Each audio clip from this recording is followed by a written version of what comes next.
Hello there everyone, welcome to my channel. And then in this tutorial video guys, we will learn how to create a function that will perform addition and product computation using Pascal programming language. Before we start, I would like to say thank you so much to all my supporters, subscribers, viewers in my channel. If you are new with my channel and then you like this video, please hit the like button. Don't forget to share and please support my channel guys by clicking the subscribe button. So let's get started. So we have your program addition underscore product uses CRT var x and y integer. When we say integer, it is a data type that can accept whole numbers including 0 and negative number. Now when we say function, it is a subprogram that will return a result in Pascal programming language. So we have your function addition x comma y integer. So x and y are passive parameters. Begin addition assignment statement colon equals x plus y. And for product, we have here function products x and y integer.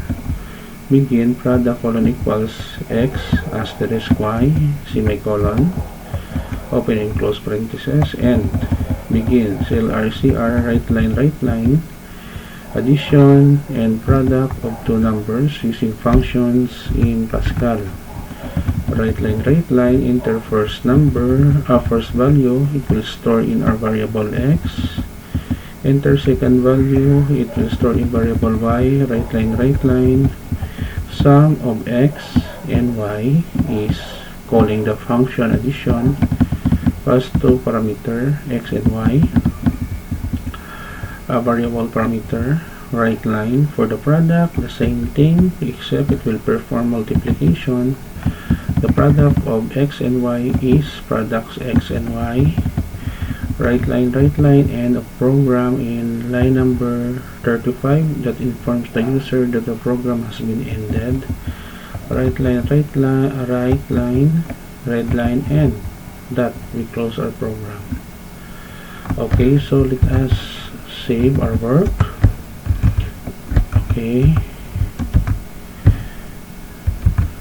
save, alt F, compile, check for syntax error. We don't have.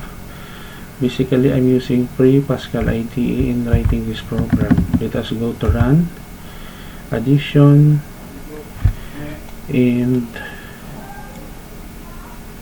product of two numbers using function in Pascal. Enter first value, we can have 6. Second value we have 8. So the sum of 6 and 8 is 14. The product of 6 and 8 is 48 and a program. Let us run again for the second time around. So enter first value, we have 9. Enter second value, we have 4. The product of 9 and 4 is 13. The product of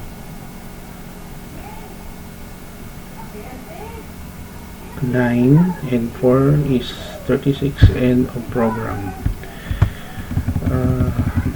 The product of, we will remove this one, save. Let us run again for the last time.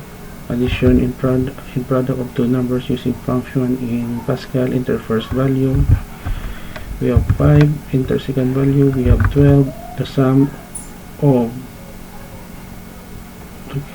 5 and 12 is 17. The product of 5 and 12 is 60 and a program.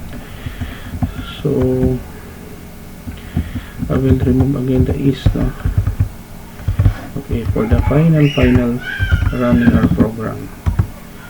So enter first value, we have 6. Second value, we have 3. So the product of 6 and 3 is 9. The product of the sum of 6 and 3 is 9. The product of 6 and 3 is 18 and a program. So this is the end of our tutorial video on how to create functions in Pascal that can perform addition and product or multiplication. I will put a link in the video description, guys, so that you can download the complete source code for free in my 2 websites. Thank you so much, guys, for watching. Don't forget to like, share, and please support my channel, guys, by clicking the subscribe button. See you in the next video tutorial, guys. This is your friend Jake saying bye bye for now.